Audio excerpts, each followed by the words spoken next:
Untuk kaidah idgham ini sangat sederhana sebenarnya. Baik, untuk lebih lengkapnya bagaimana kaidah LE ataupun lebur ini, silakan simak seperti biasa nadom berikut ini.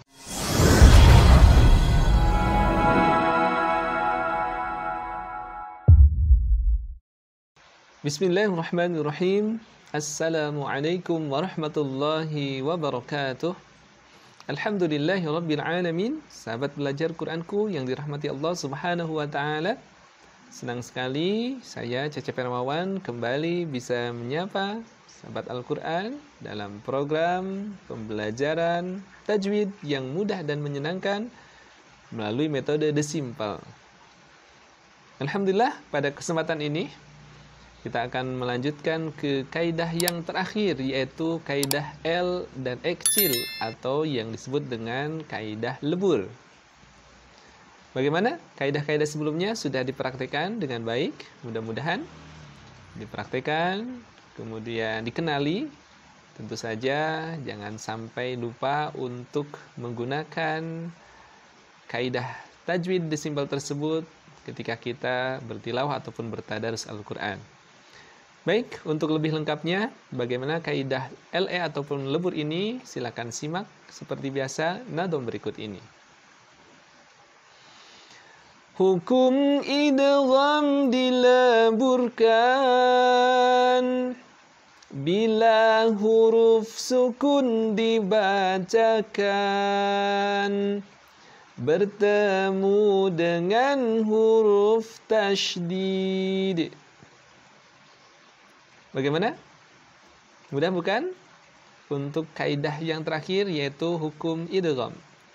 Untuk lebih menguatkan, sekali lagi akan dibacakan nadom berikut ini.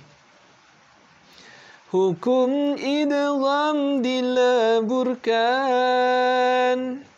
bila huruf sukun dibacakan bertemu dengan huruf tasydid.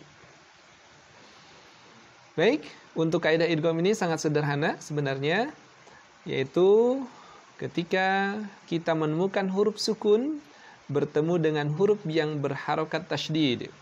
Ulangi, ketika kita menemukan huruf yang berharokat sukun bertemu dengan huruf yang berharokat tasydid, maka di sanalah hukum idgham atau bacaan yang dileburkan. Untuk lebih jelasnya, marilah simak tilawah ataupun bacaan Al-Qur'an berikut ini, yaitu di surah Al-Humazah. A'udzu billahi minasy syaithanir rajim. Bismillahirrahmanirrahim. Wailul likulli humazatin lumazah alladzi jama'a malan wa 'addadah yahsabu anna malahu akhladah kalla layunbadanna fil hutamah wa ma adraka mal hutamah narullahil muqadah allati tattali'u 'alal afidah innaha 'alaihim mu'sadah fi 'amadin mumaddadah.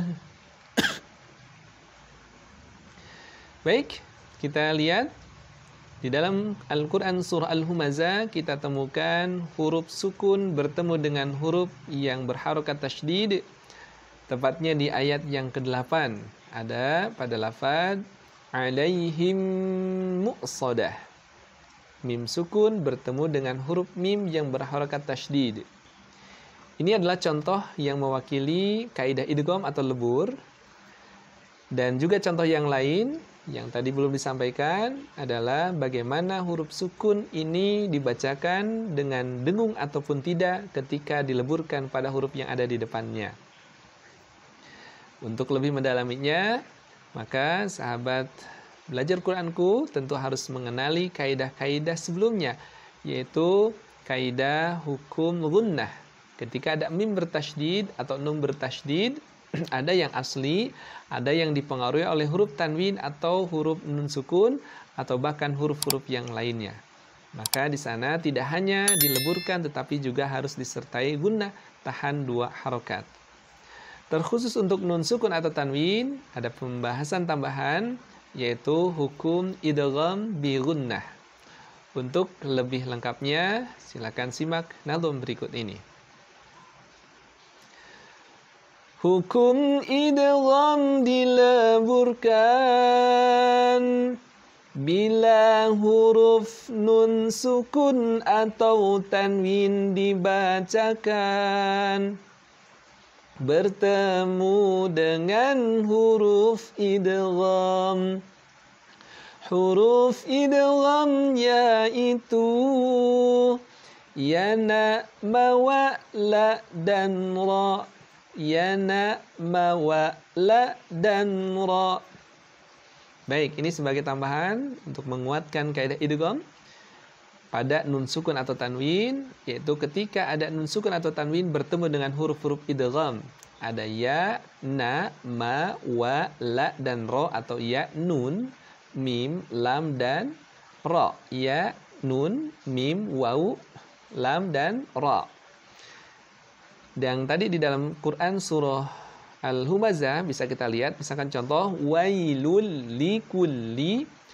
Di sana ada tanwin, kemudian di depannya ada huruf lam bertasydid, berharokat tasydid, maka bacakan dengan lembur, tidak dibaca wailun, tetapi wailul likulli.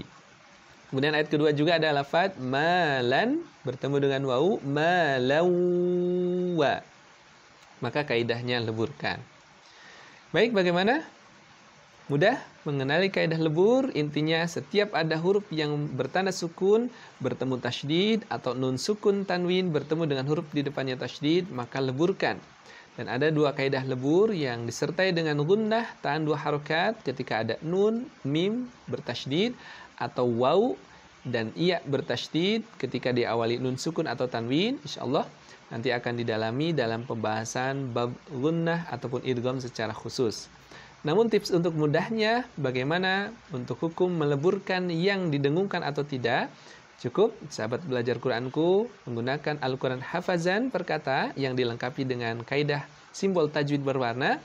Ketika warna tasydidnya tadi berwarna merah terang, maka bacakan disertai dengan gunnah. Tetapi ketika warnanya warna merah biasa atau yang terang tadi bisa ya dengan istilah warna merah muda, maka kaidahnya dengan disertai gunnah. Dan ketika warna merahnya adalah warna merah biasa, artinya warna merah gelap, maka tidak disertai dengan gunnah. Bagaimana? Mudah bukan membedakan mana yang idgham tidak disertai gunnah, mana yang idgham disertai dengan gunnah, yang lebur dengan gunnah dan yang lebur tanpa gunnah.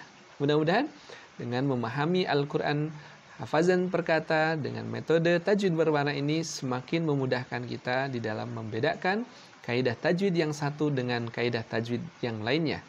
Dan jangan lupa dapatkan Al-Quran hafazan tersebut dengan melihat link ataupun deskripsi yang ada di bawah ini. Dan insya Allah bagi sahabat yang membeli paket pembelajaran Al-Quran akan mendapatkan flashdisk eksklusif yang menjelaskan dengan rinci bagaimana simbol tajwid warna dan prakteknya ketika kita membacakan Al-Quran hafazan perkata tersebut. Demikian yang bisa disampaikan. Mohon maaf apabila ada kekurangan. Billahi fi sabilil haq. Assalamualaikum warahmatullahi wabarakatuh.